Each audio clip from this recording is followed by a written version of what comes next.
I sat there in the frigid county courtroom in Texas, my heart pounding like war drums, yet I forced my face to remain calm. I was Wyatt Lewis, 38 years old, CEO of a logistics company that everyone believed was teetering on the edge of collapse. At least, that's what they all wanted to think. Today was the final hearing in the divorce between me and Chloe Lewis, my wife, or rather my soon-to-be ex-wife. The atmosphere in the courtroom was heavy, like a storm about to break, and I could feel every sharp gaze stabbing into me. Chloe entered flanked by her parents, Bernard Hart and Lucille Hart. They filled the entire front row like an impregnable fortress. Beside them sat the high-profile divorce attorneys they had hired. Slick men in expensive suits carrying leather briefcases that probably cost more than most people's cars, looking ready to crush anyone who dared stand in their way. The Hart family, one of Texas's wealthiest, most powerful business dynasties, had money, connections, everything needed to turn this trial into a leisurely stroll. And me? I came alone. No attorney. Just an old personal briefcase stuffed with documents I had painstakingly organized during countless sleepless nights. From the very first moment, the imbalance of power was glaring. On one side, a crowd backed by glittering wealth and influence. On the other, just me, a solitary man standing in the eye of the hurricane. I felt like a gladiator lost in the Roman Colosseum with the crowd waiting to watch me be torn apart. My chest tightened as I looked at Chloe, the woman I had once loved, the mother of my daughter, now sitting there, shoulders hunched toward her parents, playing the part of the poor, wronged victim. Chloe's lead attorney began. His voice was clipped, commanding, a razor slicing straight at me. Your Honor, all existing assets were acquired during the marriage. Mrs. Chloe Lewis personally managed the family finances and is the titled owner of numerous real estate and major investments. He rattled off the list: the suburban Dallas house, stock portfolios, even shares in my own company. Every item felt like a punch to the gut. I had to fight to keep the rage from boiling over. Then he turned the knife. We cannot ignore Mr. Wyatt Lewis's prior bankruptcy. This clearly demonstrates he no longer possesses the financial competence to manage assets. Therefore, we request the court award the majority of the marital estate to Mrs. Lewis to protect the interests of the wife and children. My old bankruptcy, long-healed scar tissue, ripped open in front of everyone. I knew. I had lost everything once because of my first wife, and now history seemed to be repeating itself. But I was no longer that broken man. I had learned how to rise from ashes. Throughout the presentation, Bernard and Lucille nodded smugly, radiating certainty of victory. Bernard, the silver-bearded father-in-law with eyes like daggers, wore a triumphant smirk. Lucille, the mother-in-law with perfectly coiffed hair and glittering jewelry, sat ramrod straight like a queen on her throne. And Chloe? She played the perfect victim. Head bowed, eyes red, tears sliding silently down her cheeks. The abandoned, betrayed wife. Watching her act tore at me. She had once been the person I trusted most in the world, the one I shared long nights with. Now it was all theater. When the plaintiff's side finished, every eye in the room turned to me. The silence was suffocating, as if the entire gallery were waiting to see how spectacularly I would fall. I stood. My legs trembled slightly, but my voice stayed steady. Your Honor, I am Wyatt Lewis, the defendant in this case. Since I have no attorney representing me, I will be defending myself. The moment the words left my mouth, Bernard let out a loud, mocking laugh. The sound echoed through the courtroom, dripping with contempt. It was a slap in the face from someone who believed he had already won. He leaned toward Lucille and said, loud enough for those nearby to hear, "A guy on the verge of bankruptcy can't even afford a lawyer? What a joke." Blood rushed to my head. I wanted to lunge at him, to scream in his face, but I held back. Not yet. Lucille curled her lip in a cold sneer, her gaze raking me from head to toe as if I were a beggar. She shook her head in disgust, making her disdain for my background and current situation crystal clear. In their eyes, I had always been the poor son-in-law, even after I built my company from nothing. Now that everything seemed to be collapsing, they looked at me like an insect. Chloe folded her arms, the corner of her mouth twisting into a scornful smirk. Her eyes were icy and victorious, utterly convinced that I, her soon-to-be ex-husband, was losing everything and had no financial means to fight back. In the minds of the entire Hart family, I was nothing more than a failing businessman forced to face them in court alone and defenseless. They were certain this divorce was decided the moment I walked in without counsel. I could feel their smugness radiating from every gesture. After the laughter and contemptuous stares, the courtroom fell into a thick, oppressive silence. All eyes fixed on me, waiting for the next failure.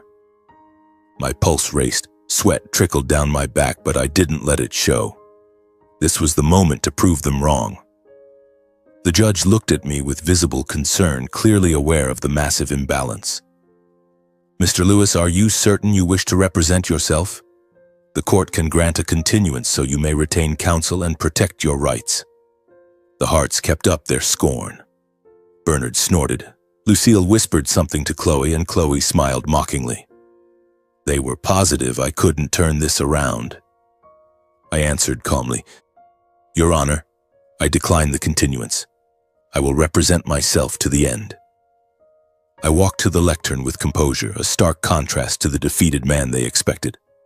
My steps were firm, my voice clear. As I straightened at the podium, I saw Bernard's smug grin falter.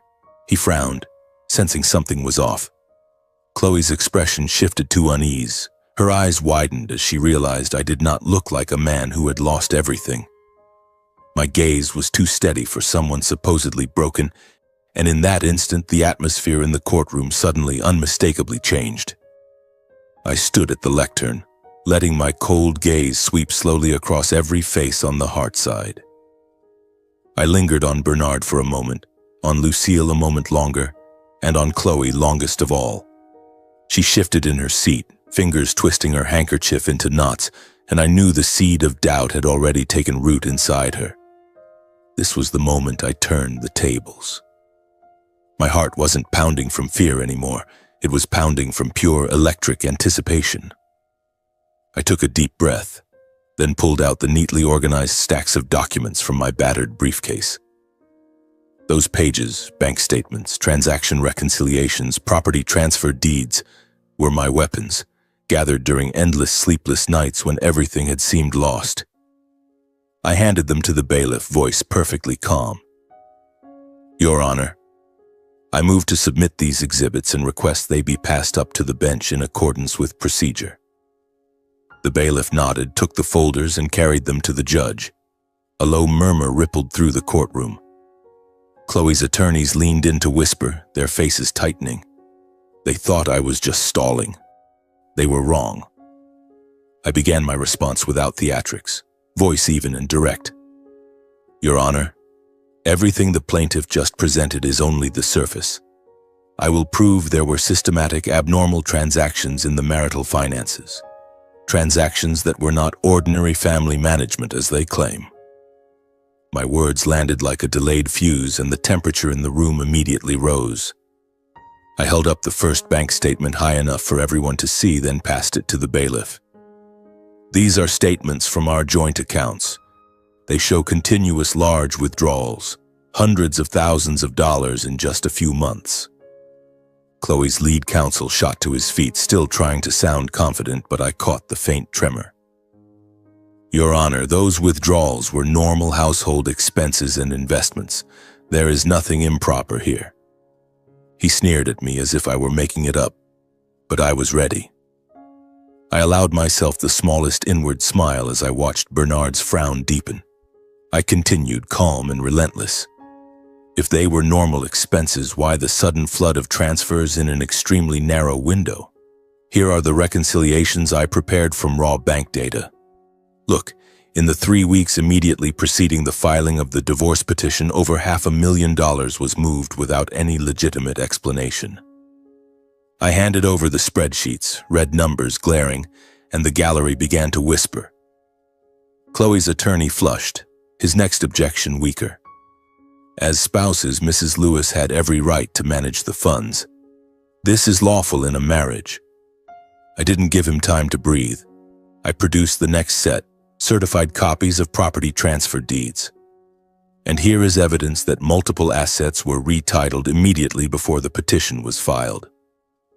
The Dallas house, which plaintiff claims Mrs. Lewis managed, was actually transferred to a Hart family holding company just 2 days prior. This is not management. This is deliberate concealment of marital assets. The words hit the room like a lightning strike. The contemptuous stares turned to suspicion, now aimed at Chloe and her parents. The air became so thick it could be cut with a knife, and my pulse raced with exhilaration. Chloe sat frozen, knuckles white, face draining of color. The fake tears had stopped. Real panic had taken their place. Bernard and Lucille whispered frantically. I caught the edge of Bernard's voice. How the hell does he have these? Bernard drummed his fingers on the chair arm. Lucille bit her lip, eyes darting. When I produced the final stack, invoices I had traced that turned out to be fabricated, Bernard could no longer contain himself. He shot to his feet, crimson-faced, jabbing a finger at me. These are fabricated documents. He has no right to slander our family like this. His outburst threw the courtroom into chaos. Lucille stood too, voice shrill. Stop this charade at once. It's all lies. Chloe whipped toward her attorneys, whispering frantically, voice shaking. The judge pounded the gavel repeatedly, the sharp cracks silencing everyone. Order. I will have order. Everyone sit down immediately or be removed. His face was flushed with anger. The Harts sat back down in humiliated silence, but their eyes betrayed raw unease. Bernard breathed heavily. Lucille clutched her husband's arm. Chloe stared at the floor. The room fell into a leaden hush. Every gaze swung back to me, waiting for the next blow. Chloe's attorney tried one last feeble objection, voice faltering, the earlier swagger gone.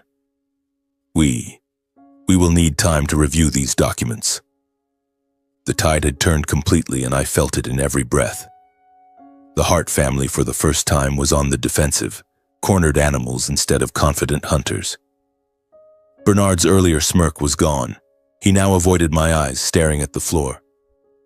Chloe pressed her lips together, face ashen, realizing the game was slipping from her grasp.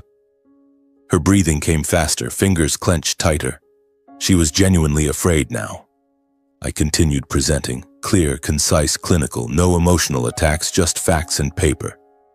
Your Honor, here are the bank records proving a $300,000 transfer to Mr. Bernard Hart's personal account with no corresponding business purpose. One document after another explained precisely. No wasted words. The courtroom sank into breathless tension, only the rustle of paper, the clerk's quiet reading, the judge's pen tapping wood. Everyone held their breath, watching a slow-motion explosion. After examining the thick stack I had submitted, the judge paused, struck the gavel several times, and announced, "The court requires time to deliberate and reevaluate the entire record. We will recess for 15 minutes. His tone was grave, but I caught the new note of respect when he looked at me. The Harts sat rigid, their earlier certainty shattered. Chloe kept her head down, breathing labored, finally feeling control slip away for real. She was trembling now, no acting required. Bernard gripped the chair arm, face flushed with helpless fury. Lucille whispered frantically to counsel. I stepped back from the lectern, expression as composed as when I had entered. The entire courtroom held its breath, waiting for whatever came after the short recess. No one dared assume the Harts had this in the bag anymore. My heart hammered, but it was the thrill of the hunter who has just taken the lead. This was only the opening act, and I knew the real storm was still coming. I returned to my seat, letting my icy gaze sweep across the Hart family one last time without saying a word. They sat frozen like statues, but I could see the panic spreading through them. The courtroom now felt like a pressure cooker about to explode. The air was so thick I could hear every ragged breath around me. The 15-minute recess would feel like a century to them. I sat down, took a deep breath, and tried to stay calm, but memories flooded my mind. The nights I spent alone tracing every transaction, uncovering the betrayal. Now they were tasting the fear I had once endured. Suddenly Bernard could no longer contain himself. He charged toward me like a cornered animal, face crimson with rage. He grabbed my collar with surprising strength for his age, jerking me slightly off balance. "How dare you do this to my family, you little bastard?" he snarled, hot breath blasting my face, eyes bulging with murderous fury. "You're nothing but a bankrupt nobody, a dirt-poor son-in-law. How dare you slander us?" His roar echoed through the courtroom, startling everyone. I felt the pressure of his grip, but I didn't fight back. I simply stared straight into his eyes, cold and unflinching. My heart pounded, not from fear, but from years of pent-up anger at their arrogance, at the way they had always looked down on me. Lucille leapt up too, rushing at me with a twisted, furious expression. She unleashed a torrent of insults and curses, every vile word she had probably never uttered in public before. "You miserable piece of trash. You traitor, you liar. You'll pay for this." Her shrill voice rang out, red lacquered nails jabbing inches from my face as if she wanted to claw me apart. I stood still, silent, feeling only a strange mix of pity and ice-cold detachment. These people had once been my family, had sat at my dinner table. Now their true faces were fully exposed. Chloe broke into genuine, hysterical sobs. No more fake tears, just raw desperation. She pointed at me, screaming accusations. "You ungrateful monster. You've destroyed everything. How could you do this to me, to our daughter?" Her voice cracked, tears streaming, body shaking as if she might collapse. She lunged toward me but was held back by her attorneys, still shrieking, "You're a failure, and now you're dragging my whole family to hell." Her words cut deep, because once upon a time I had loved her, and she was the mother of our little girl. But that love had died long ago, murdered by her betrayal. The courtroom erupted into chaos, shouts, gasps, people standing. Spectators whispered loudly, the clerk yelled for silence. 2 burly uniformed bailiffs rushed in, prying Bernard off me. "Mr. Hart, step back now. This is a courtroom, not a bar fight." Bernard struggled, but they forced him back to his seat. Lucille and Chloe were ordered to their places as well, faces pale with humiliation and fury. The room reeked of sweat and tension. Echoes of shouting still bounced off the walls. The judge stormed back in at that exact moment, face flushed with anger. He pounded the gavel repeatedly, the sharp cracks silencing everyone. "Order. I will have order.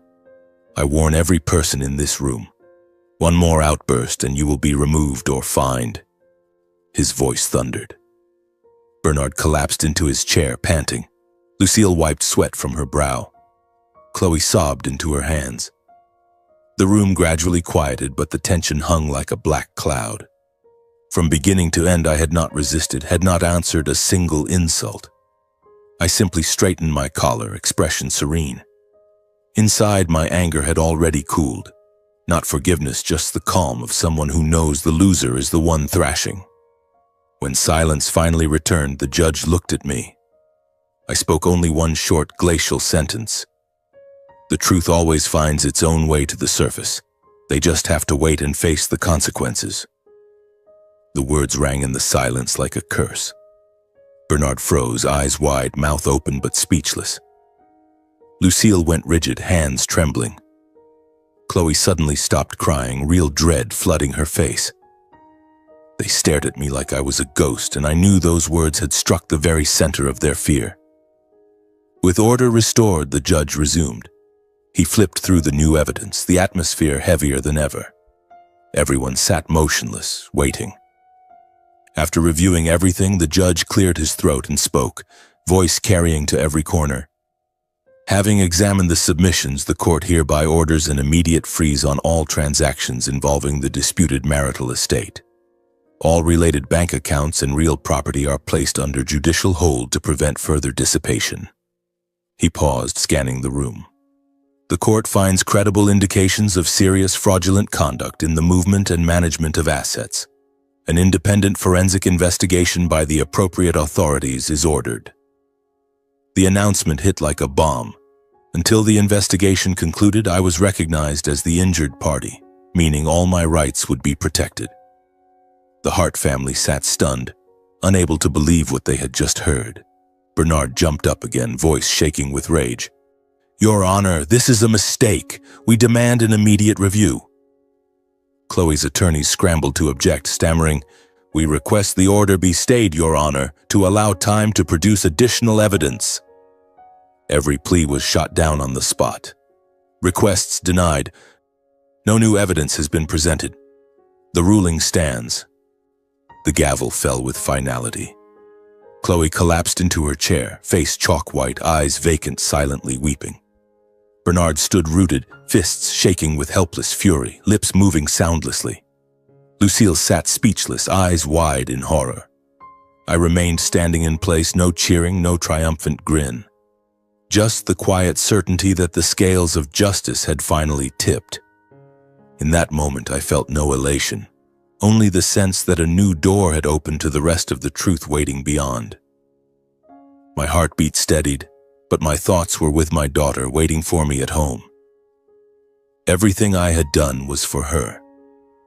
The courtroom now resembled a battlefield after the fight, whispers everywhere, but for me it was a turning point. They had thought me weak. Now they would face the consequences. The real storm was still coming, and I was ready. The judge sat at the bench, turning the final pages of the file, his polished gavel poised to fall and end the hearing. The courtroom was still heavy with the aftershock of the asset freeze ruling. People were beginning to stretch, to whisper about what had just happened. Bernard sat rigid, face flushed crimson. Lucille murmured frantically to counsel, voice trembling. Chloe kept her head down, tears sliding silently down her cheeks, afraid to look up. They thought it was over, that they could go home and figure out how to reverse the damage. But I knew better. I drew a deep breath and stood once more, my voice cutting through the loosening atmosphere like a blade.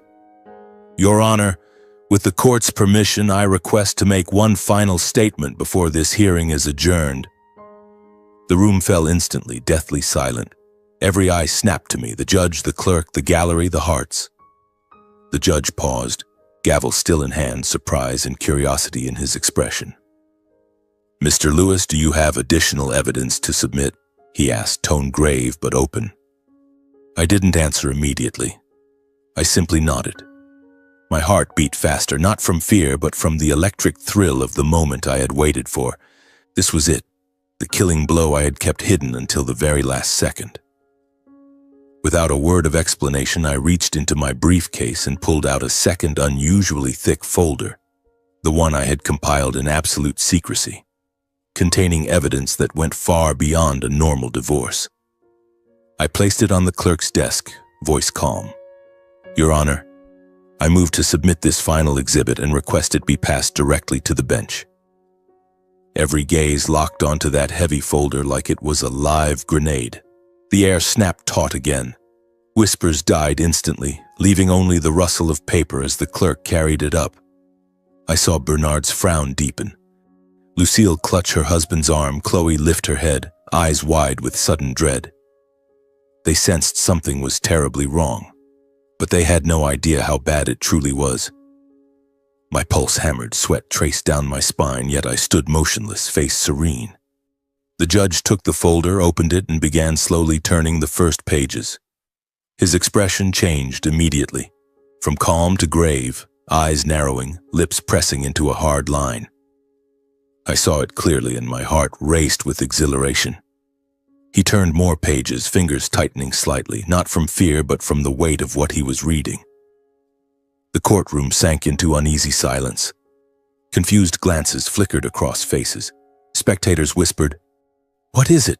Why does the judge look like that?" Bernard shifted in his seat, color draining from his face. Lucille bit her lip. Chloe stared at me in open horror as if I had become a stranger. The judge read several more pages, then set the folder down. His voice, when it came, was iron. "The documents just submitted reveal evidence of serious criminal conduct, including large-scale financial fraud and other unlawful activities. This is no longer an ordinary civil divorce proceeding." The words struck the room like a thunderbolt. A wave of shock rippled outward. Everyone held their breath, eyes swiveling to the Hart family. The judge immediately handed the folder to the assistant district attorney, a gray-suited man who had been quietly observing from the corner since the start of the hearing. The prosecutor stepped forward, took the file, and began flipping through it with growing speed. Sweat beaded on his forehead, his face darkened with every page. The courtroom became a tomb, only the rustle of paper. He stopped, inhaled sharply, then looked up at the judge. "Your Honor, these materials are extremely serious. To prevent destruction of evidence and ensure a proper investigation, the state moves for the immediate custodial detention of Bernard Hart and Lucille Hart." The request detonated like an explosion. The judge brought the gavel down once. "Motion granted. Bailiffs, execute the detention order in this courtroom." Uniformed court officers, two large men in dark green, marched straight to the front row. Their voices rang out, clear and official. "Mr. Bernard Hart, Mrs. Lucille Hart, you are both being taken into custody pending investigation on charges of financial fraud. Please stand and cooperate." The words hit like lightning. Bernard froze for several seconds, eyes bulging in disbelief. Then he erupted, thrashing, "You can't do this. I'm Bernard Hart. I have rights." But the officers seized his arms, twisted them behind his back. Handcuffs clicked shut. He struggled, face purple, but his old strength was no match. Lucille collapsed to her knees with a wail as the cuffs snapped on, clutching a chair to keep from falling. "No. Please. We're innocent." Jewelry glittered absurdly against the scene of her humiliation. Chloe sat paralyzed, hands trembling over her face, white as paper, staring in mute horror as her parents were taken away. Her body shook uncontrollably. The courtroom exploded. People leapt to their feet. Gasps and frantic whispers filled the air. It was just a divorce. How did it turn into criminal fraud? Word spread like wildfire. Someone had already called the press. Within minutes, reporters swarmed outside, camera flashes bursting through the windows, shouted questions echoing down the hall. While the Harts were led to a side rooms, Bernard still struggling, Lucille sobbing, Chloe slumped in her seat, I quietly closed my briefcase. I did not look back. I said nothing more. My heart pounded, but it was the steady rhythm of a man who had just completed his mission. I walked out of the courtroom, down the long corridor, the noise fading behind me. Outside, under the blinding flashes of cameras, I stepped into my car and drove away. The Texas evening wind blew through the open window, carrying the familiar smell of dust and road. Behind me, a full-scale criminal case had just been opened, a storm the Hart family no longer had the power to weather.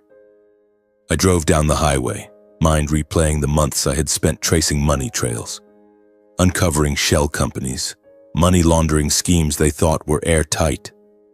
That final folder, proof of massive systematic fraud that reached far beyond our marriage, was the killing stroke. I felt no triumph, only relief. My daughter would be safe and justice at long last had arrived. Streetlights streaked past the windshield, stretching into long, ghostly ribbons of light across the Texas night, like cuts across the dark sky. I drove in silence, hands tight on the steering wheel, the wind slipping through the cracked window carrying the familiar scent of damp earth and gasoline. The hearing had ended less than 30 minutes ago, yet it felt as though an entire lifetime had passed. Old memories suddenly flooded back, vivid in slow motion, dragging me into a past I thought I had buried deep, a past of triumph and excruciating pain. I remembered the years when I was a successful entrepreneur, owner of my own logistics company in Houston, with a sprawling office overlooking the Gulf of Mexico. I was only 28, brimming with ambition and energy. The company grew fast. Contracts with major corporations, trucks rolling across the state, wealth piling up day by day. I had my own house, luxury cars, and a future that seemed limitless. Every morning I woke up feeling like the master of the universe. Endless meetings, business trips, the sound of employees laughing in the hallways. I truly believed life would stay that way forever. Success, stability, happiness. Then everything collapsed because of one marriage. My first marriage, the one I once believed was fate. My first wife, Emily, entered my life like a cool breeze. We met at a business reception. She was beautiful, brilliant, and seemed to understand me better than anyone. We married after only 6 months of dating, and I thought I had found my perfect match. But gradually, strange signs appeared. Emily began interfering in my business, asking detailed questions about finances, convincing me to let her help manage certain accounts. I trusted her blindly. She was my wife, after all. Then one day, everything shattered. I discovered she had been cheating and conspiring with a former partner to bleed the company dry. They emptied joint accounts, funneled money into shell companies, and sabotaged contracts. Partners turned their backs. Clients fled, banks foreclosed. In a matter of months, I went from CEO to a bankrupt man drowning in debt. That period took almost everything from me. Money vanished like smoke. My reputation was smeared across local papers, friends avoided me like the plague, and my faith in marriage, the very foundation of life, was destroyed. I remember those long nights alone in a cheap rented apartment, staring at towering stacks of overdue bills, heart aching as if sliced open.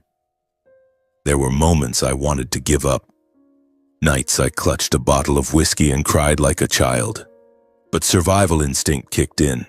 It took years of clawing my way back from zero. But I rebuilt piece by piece. I worked myself to the bone, starting with odd jobs, then slowly reconstructing a new logistics company. Every small contract was a victory, every saved dollar a solid step forward. I learned caution, learned never to trust blindly again, and swore history would never repeat itself. Then I met Chloe. It was at a business conference in Dallas. She stood out with her radiant smile and razor-sharp mind. We talked, we dated, and slowly I let myself open up again. When I decided to marry a second time, I told myself I deserved another chance. This time will be different, I thought as I knelt under a star-filled sky and proposed. We had a daughter, and for the first few years everything seemed perfect.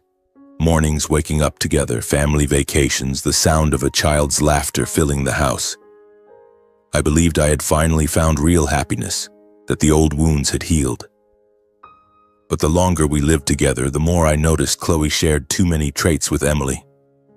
Small things that made my stomach knot. She asked overly detailed questions about my assets, as if making an inventory. How many shares do you have now? Whose name is the suburban house under? At first I took it as concern, but the questions grew too precise, too urgent. She showed an unusual interest in cash flow, constantly checked the company books, and always wanted to help manage finances because I'm better at keeping track than you are. Those little details gradually awakened the vigilance in me, the same instinct that had once saved me from ruin. I remember the exact moment, a late night when Chloe sat at the computer poring over bank records with an intensity that felt wrong. I stood in the doorway, a chill running down my spine. Is this happening to me again? I asked myself, heart racing. Instead of confronting her immediately, I chose quiet observation. I began backing up every financial record, copying every transaction, storing contracts, and without telling a soul, I hired a forensic accountant to trace the money flows. From that moment on, I prepared for the worst, even while still hoping deep down that I was wrong about Chloe. Sometime later, I began to see Chloe's scheme slowly emerge, piece by piece, and behind her stood the direct involvement of the entire Hart family. At first, they were just small signs, but gradually they fitted together into a chillingly clear picture that turned my heart to ice.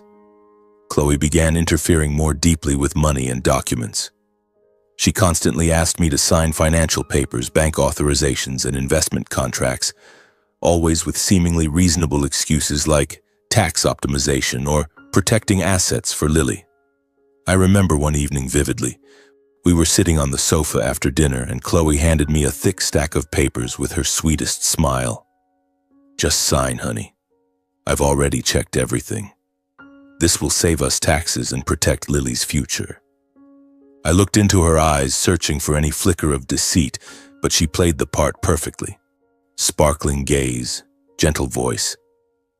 I signed, but every detail was burned into my memory, and the moment she left the room, I photographed every page. My pulse raced because I knew this wasn't help. It was the first move in a much larger plan. At the same time, the Hart family was pulling strings from behind the scenes. Bernard suggested great opportunities to invest in his companies. Lucille sent urgent emails with contracts that couldn't wait. They funneled money into their businesses under the guise of joint ventures, retitled assets for optimization, and rushed decisions that gradually pushed me out of control of my own finances. It was all visible in the statements. $100,000 transferred to Hart Enterprises with no clear invoices. The vacation home suddenly titled solely in Chloe's name as a family gift. Each time it felt like a hand tightening around my throat, but I stayed calm. I remember a family dinner at the Hart estate when Bernard clapped me on the shoulder and laughed. "Wyatt, let Chloe handle it. She's brilliant with money." Lucille nodded, eyes gleaming. "That's right. Let us take some of the load off you." I smiled back, but inside I was frozen. They were edging me out inch by inch. The more time passed, the clearer it became that I was being systematically deceived. The pieces formed a sophisticated conspiracy. My heart ached every time I thought about it because this wasn't just about money. It was betrayal by the woman I loved. Yet I chose to pretend ignorance, deliberately appearing careless so they would keep revealing their hand. I forgot to check the books, gave Chloe more freedom, even acted overwhelmed with work so they would believe I was oblivious. In the evenings, when she brought papers for signature, I signed quickly without questions, but afterward I photographed everything. I remember lying beside her in the dark, listening to her steady breathing, wondering whether she had ever truly loved me or whether I was just a piece on their board. The tension was electric. I was playing a deadly game of chess where one wrong move could cost me everything again.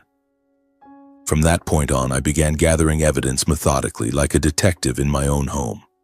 I backed up every financial transaction, stored encrypted copies in private cloud accounts with no trace left behind. Every suspicious transfer was noted: date, time, amount, recipient. I tracked irregular signings, investments in Bernard's phantom projects where money flowed out and nothing came back. I saved every asset title change and cash flow shift, from bank receipts to internal emails. I even hired a forensic accountant in absolute secrecy and sent him encrypted data for analysis. Those late-night calls, voice barely above a whisper. "Find anything unusual?" The reports came back damning. Investments that were disguised transfers, inflated invoices for tax evasion, unexplained funds from unknown sources. My heart pounded with every new file, but I kept silent and continued the act of ignorance. While Chloe and her family accelerated the draining and legitimizing of assets, I maintained an outward calm, as if I suspected nothing. Chloe grew bolder. She asked me to sign blanket bank powers of attorney just in case, and the Harts pushed larger transfers, hundreds of thousands for joint projects. I could feel their urgency. Bernard's urgent calls. "Wyatt, sign now, the opportunity won't wait." Lucille sending gifts that came with attached deeds transferring property. They thought I was naive, thought I was too busy to notice. I remember one night when Chloe hugged me and whispered, "You're so tired, let me take care of everything." I smiled and nodded, but inside I was ice. She was speeding up the plan and I was letting them dig their own grave. It didn't stop at marital assets. While tracing the money, I accidentally stumbled onto far graver wrongdoing inside the Hart family businesses. That was the moment everything truly crystallized. Late one night, analyzing the forensic report, I saw the money didn't stop in our accounts. It flowed on to Hart-controlled shell companies overseas. Digging deeper revealed projects with massively inflated costs, millions reported for construction that never happened, money laundering loops through foreign entities, and unexplained funds with no legitimate source. I sat in the dark, cold sweat breaking out as I read the conclusion. "This is systematic fraud on a scale that likely constitutes criminal activity." The full picture snapped into place. The Harts, Texas's shining business dynasty, were running an organized criminal network, and my marriage had been nothing more than a tool to expand it. Chloe wasn't a victim, she was a willing accomplice, trained from childhood by her parents. The truth crushed me. I had genuinely loved her, had dreamed of a happy family. But now it was undeniable. Those family meetings were planning sessions. Their advice was manipulation. I remembered Bernard raising his glass at one dinner to our family growing stronger. Now I understood. Stronger on my ruins. From that instant, I decided to cast the net wide and catch them all. I gathered every last piece of evidence in absolute silence, linking every anomaly, waiting for the perfect moment to reveal everything. At the exact second, no one would see it coming. For a long time, I kept up the perfect act of calm ignorance, letting Chloe and her family handle every financial matter exactly as they wished. I pretended to be swamped with work, told Chloe I trusted her completely, even praised her. "You're so good at this stuff, you've taken such a weight off my shoulders." The words tasted like honey in my mouth, but my heart was ice. I was handing them the rope to hang themselves. Chloe accelerated the signing, the transfers, the reshuffling of assets, all while wearing the mask of the devoted wife. Every evening she brought new papers, smiling softly. "Just sign, sweetheart. I've checked everything. This will make our family more secure." I signed, then photographed every page the moment she turned away, noting every detail and tracking where the money went. Larger transfers followed. $150,000 to Bernard's account for a joint investment, the vacation home quietly retitled solely in Chloe's name for easier management. After each signature, she hugged me and whispered, "I'm doing all this for you and Lily." Those words once melted me. Now they were knives. A flawless performance. Behind the scenes, the Harts pulled harder on the strings, draining capital, shifting cash flows, and quietly loading debt onto my company like silent, venomous snakes in the dark. Bernard called more often, dangling attractive bank loans that were really just ways to saddle me with more obligations. Lucille sent urgent emails with contracts that couldn't wait, pushing money into their projects. They sped everything up. Fake investment agreements, disguised transfers under the guise of business partnerships, gradual retitling of assets so no one would notice. The bank statements told the story. Money poured out of our joint accounts like water, yet nothing came back. My company began to falter. Invoices piled up, cash flow dried, banks tightened the screws. I pretended not to notice, letting them believe their plan was working perfectly. My pulse raced every time the forensic accountant's report arrived. This is small-scale money laundering linked to a much larger network. I sat alone in my office, cold sweat on my skin, but I stayed patient. This was the moment that demanded patience above all. I let everything unfold exactly as they scripted it. No interference, no questions, no resistance.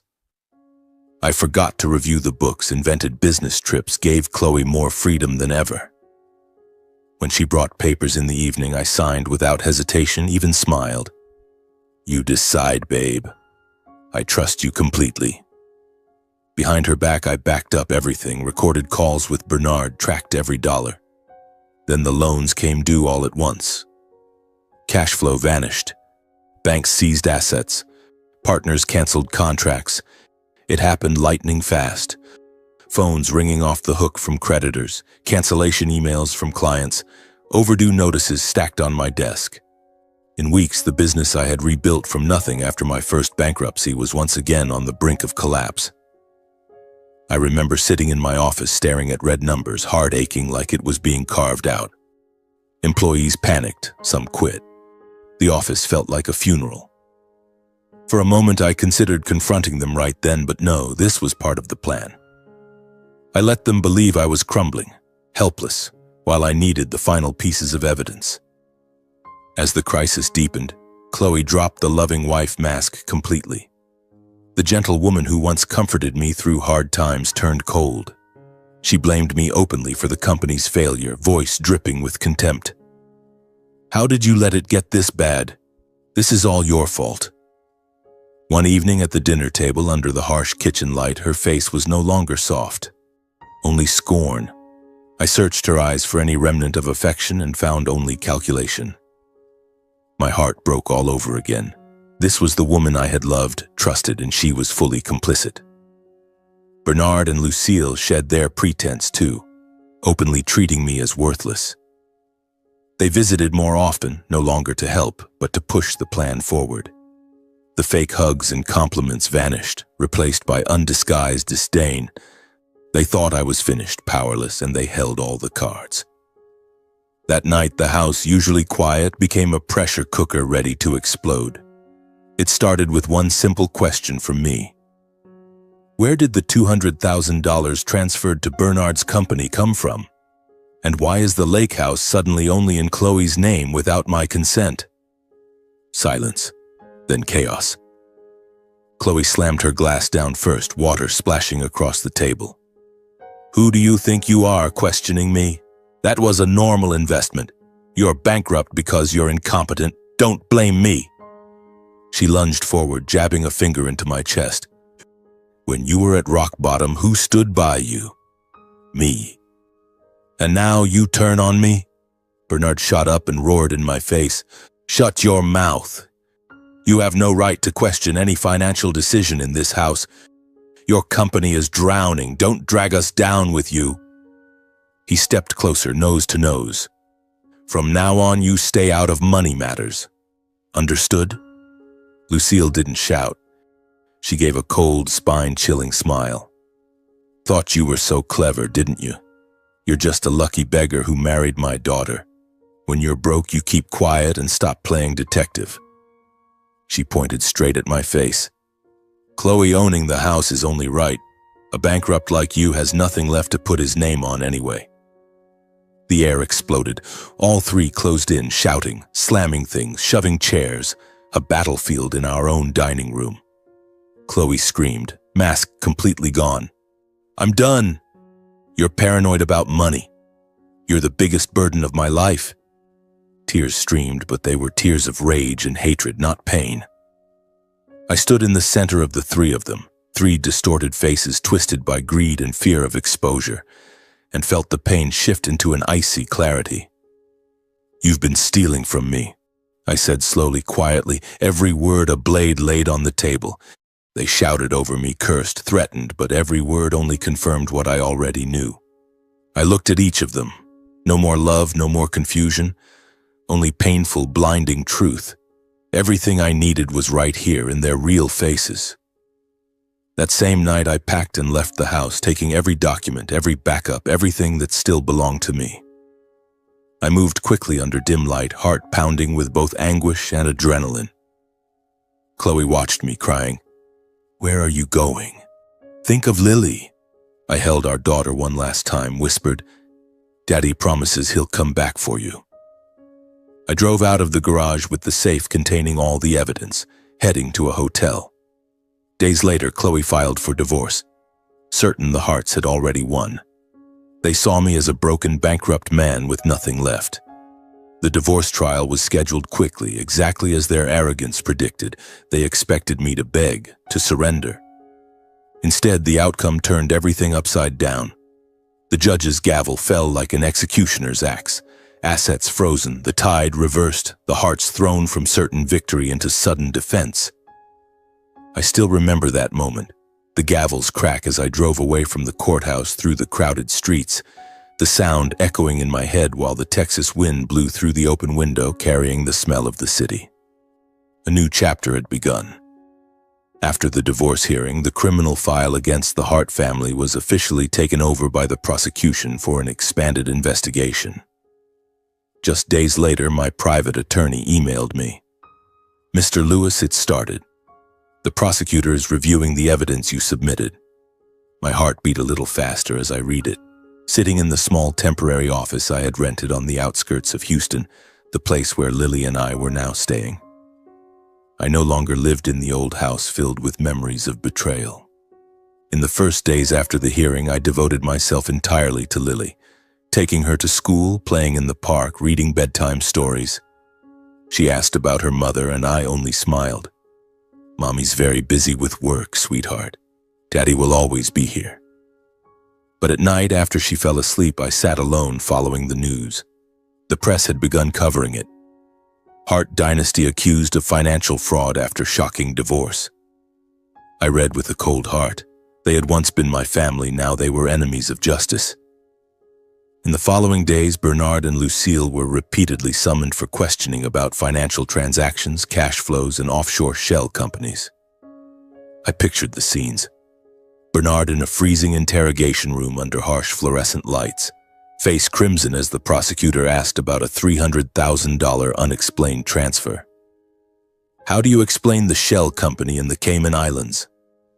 The question would hang in the air while he stammered and tried to deny everything. Lucille fared no better. The once haughty woman now sat trembling, clutching a paper cup of water, forced to account for inflated invoices.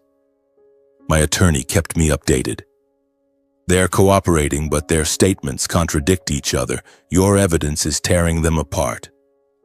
My pulse raced with tension. This was the moment they finally felt the pressure I had once endured when they pushed me toward bankruptcy.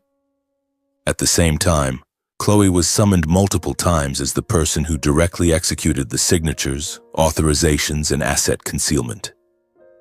The gentle wife I once knew now had to face prosecutors and explain bank powers of attorney and transfers into her own name. The evidence was merciless. Emails, handwritten notes, everything pointed to her active complicity. My attorney wrote, "She cried a lot, but her testimony is full of holes." I sat in the rented apartment watching rain tap the window, feeling a strange sadness, not pity but regret for what had once existed. Chloe was Lily's mother, the woman I had loved, but betrayal had killed everything.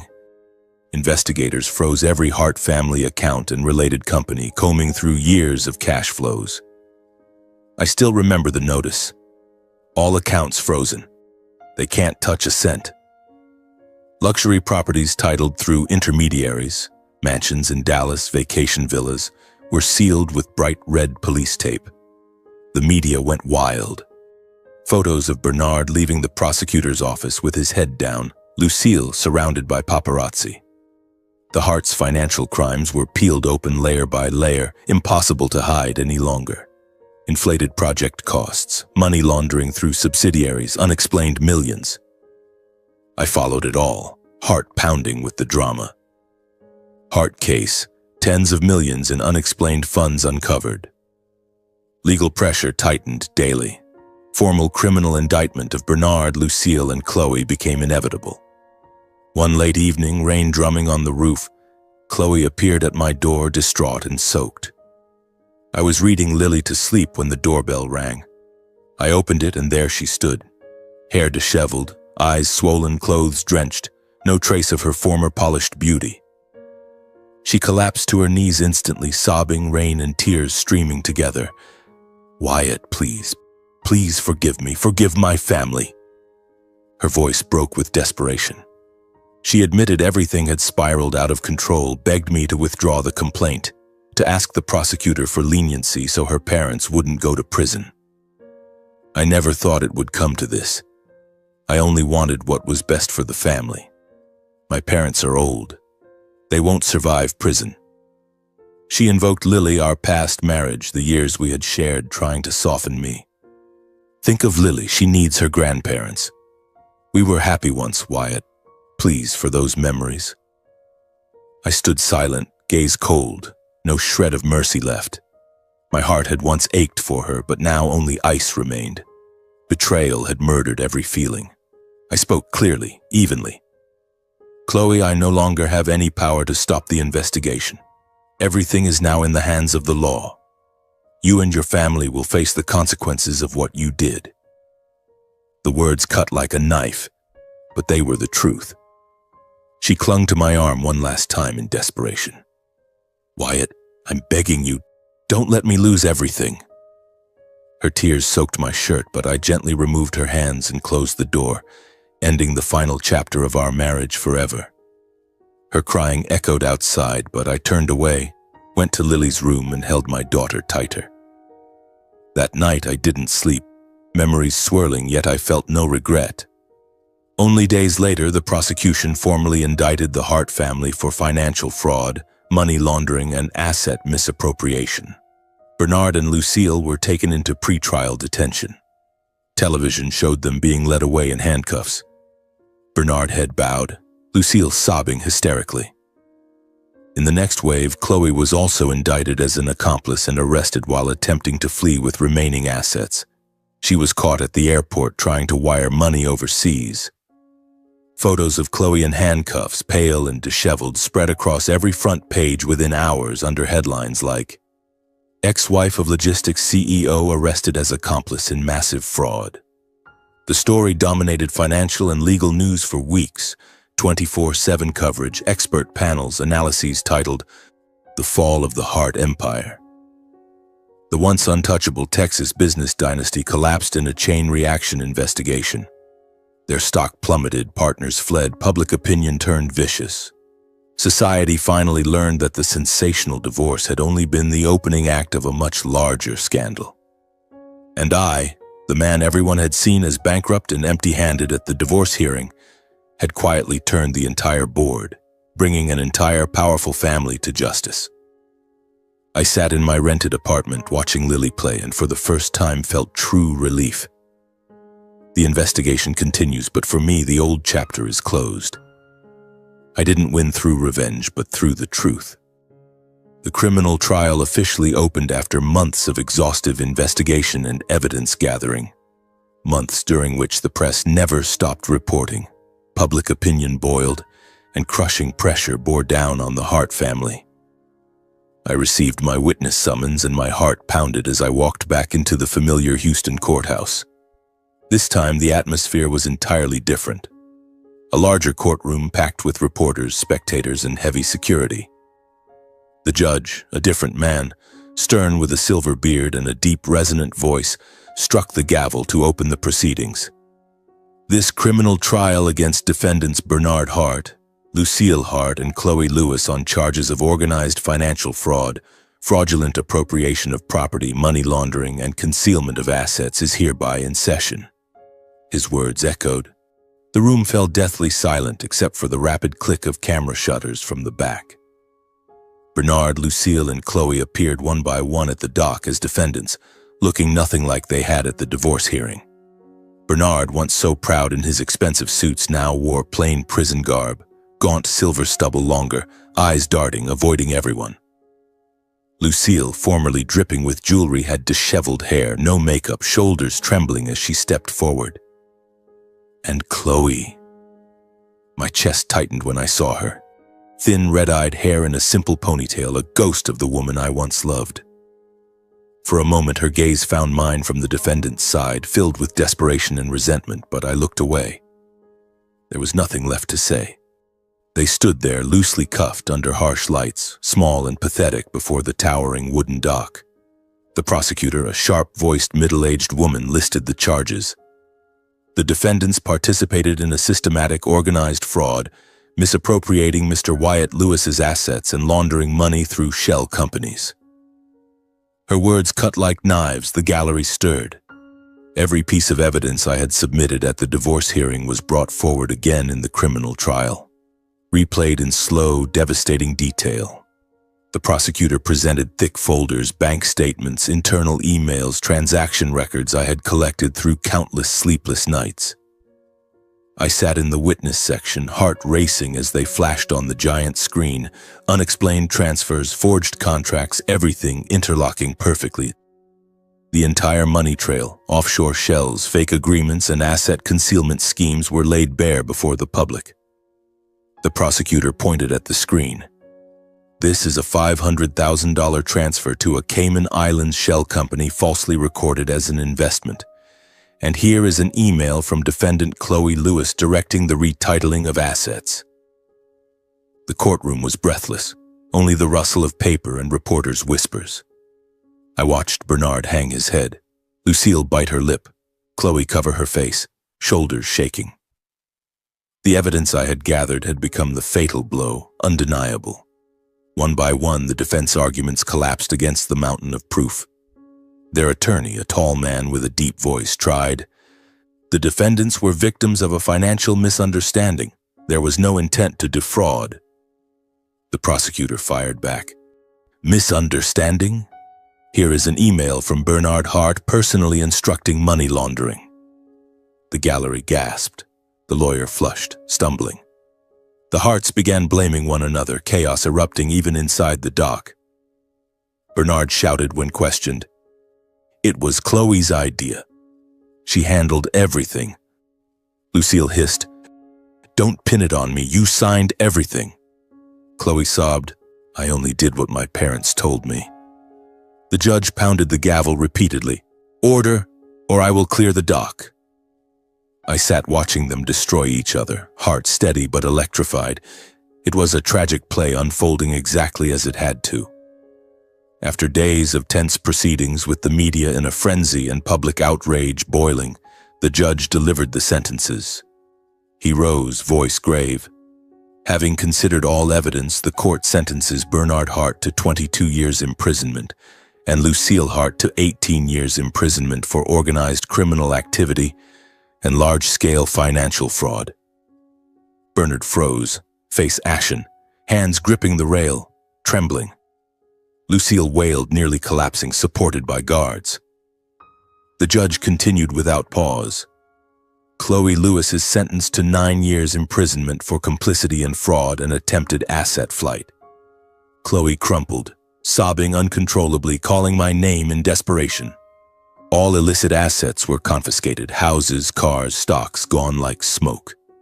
The court ordered full restitution to me of everything lawfully mine and voided every debt created by their fraud. The gavel's final strike detonated a storm of noise in the courtroom. Afterward, I left quietly, ignoring the media swarm. Reporters shouted, cameras flashed. Mr. Lewis, how do you feel now that your ex-wife's family has been sentenced?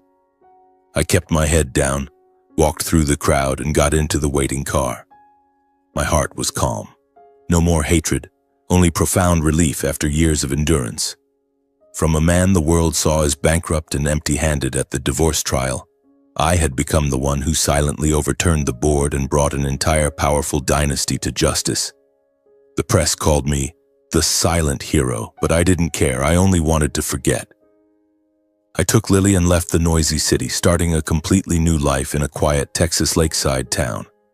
We moved into a wooden house by the water just weeks later. Lily was thrilled with the new garden, running and laughing. After 2 failed marriages in ruins, I no longer believed in marriage. I chose to remain single and devote myself entirely to raising my daughter. My days now revolved around work, rebuilding a smaller, safer company, Lily, and the quiet moments I never had before. School runs, simple dinners, reading by the fireplace. The old wounds never fully disappeared, but I learned to live with them without letting them rule me. In our new home on peaceful evenings, I finally understood that my life had turned a real page. No more schemes, no more betrayal, just a father and daughter and a free future. I sit on the porch watching Lily chase butterflies in the golden sunset light, and I feel true peace. Life is full of surprises, but now I am its master. The trial is over, and I, Wyatt Lewis, am finally free. After all the trials, the sentences, and the collapse of the Hart family, my life slowly returned to a normal rhythm, one I had never known before. Slow, steady, and quiet. I remember the first days after the verdict. The press still hunted me. Phones rang nonstop with interview requests, but I turned everything off, locked the door, and focused on cleaning up my life. I sold the old Houston house, the big one with the sprawling lawn that had once echoed with fake laughter and secret plots, closing forever the memories of betrayal and calculation. The sale gave us enough to start fresh, debt-free, unencumbered. Part of it paid off the old debts the Harts had piled on me. The rest bought this simple, warm wooden house with an open kitchen and bedrooms overlooking the lake. Lily and I moved to a quieter small town a few hours from Houston, the kind of place I used to dream about during sleepless nights. Cobblestone streets, friendly cafes, a community where people actually greet each other in the morning. Lily adjusted beautifully. A small school with kind teachers, neighborhood kids playing in the yard, afternoons fishing by the lake. Her smile became the only thing that made every loss feel worth it. Whenever she laughs out loud, runs to hug me after school and chatters about the pictures she drew in class. I forget the endless nights gathering evidence, the tense courtrooms, the pain of betrayal. Lily is my light, the reason I fought to the end. I teach her simple truths. Always be honest, sweetheart. Lies only bring suffering. She nods solemnly, unaware those words come from the deep scar inside her father. I rebuilt my career on the old foundation, slowly, solidly, no longer chasing ambition or glory. My new logistics company is small, just a handful of loyal employees who followed me from the old firm, focused on local contracts instead of statewide expansion. I work from home in a room overlooking the garden with a laptop and simple ledgers. No more marathon meetings, no more high-stakes gambles, just steady shipments and income enough for a comfortable life. I remember the early days, sitting at the computer drafting the new business plan, heart racing with both nerves and determination. This time will be different, I told myself, applying every lesson from the past. Tight financial control, no blind delegations, constant vigilance. Revenue grew steadily, but I was in no hurry. I had learned that real success isn't measured in money, but in coming home at peace, hugging my daughter, knowing no one can ever take this away again. After 2 shattered marriages, I closed the door on the idea of a new family. The wounds from Emily and Chloe run too deep. I no longer dare dream of a woman by my side. I no longer believe in marriage, once the foundation of my life, now just a risky illusion. But I still believe in duty, in love, and in the value of honesty. My days are simpler than ever. Driving Lily to school each morning, watching her wave from the classroom door with a radiant smile, cooking dinner together, simple pasta or chicken salad, talking about her day, teaching her to be kind in a world full of lies. Stay honest, sweetheart, no matter how hard it gets. Those moments are treasures. Reading by the fireplace, walking by the lake, stargazing while telling fairy tales. No more sleepless nights of worry, no more frantic bank calls, only the calm I never had before. Sometimes late at night, the memories still come like a scar that never fully fades. I wake sweating, reliving Chloe signing papers with her fake smile, Bernard's patronizing pat on the shoulder, Lucille's final venomous insults. The images rush back, heart racing, but I no longer fear them. I get up, make a cup of hot tea, stare into the dark window and remind myself, the nightmare is over. Those losses made me sharper, stronger, no longer blind to false trust. From Emily to Chloe, from the first bankruptcy to the Hart conspiracy, every blow was an expensive lesson. They taught me vigilance, the worth of truth, and that true happiness lies in simplicity. I no longer hate. Hatred only poisons the hater. I no longer wait for apologies from those who betrayed me. Bernard, Lucille, and Chloe are in prison, and for me, that is justice enough. The court's sentence closed everything. No apologies needed, no reparations required, only the truth laid bare. One quiet afternoon, I stood at the window watching Lily play in the yard, chasing a ball, laughing as the wind tossed her hair. Golden sunlight spilled across the green lawn. The lake sparkled in the distance, birds sang. In that moment, I understood that the most precious thing I kept through everything wasn't money or reputation, things that can vanish overnight. It was a small, intact family. Just the two of us, free of schemes, free of betrayal, only peace. Lily ran over and hugged my legs. "Daddy, come play with me." I laughed, scooped her up, and we ran into the yard, chasing each other under the sun. That is real happiness. Simple, genuine, and untouchable. The story ends here, not with revenge, but with liberation. Because in the end, the greatest thing I won back was the right to live a clean, free life. No more Chloe, no more hearts, no more sleepless nights over money, only me. Wyatt Lewis with my daughter and a future I draw myself. Life taught me that sometimes loss is the only way we find ourselves. And now, I have found mine, in quiet afternoons, in my daughter's smile, and in the peace I once thought I would never have.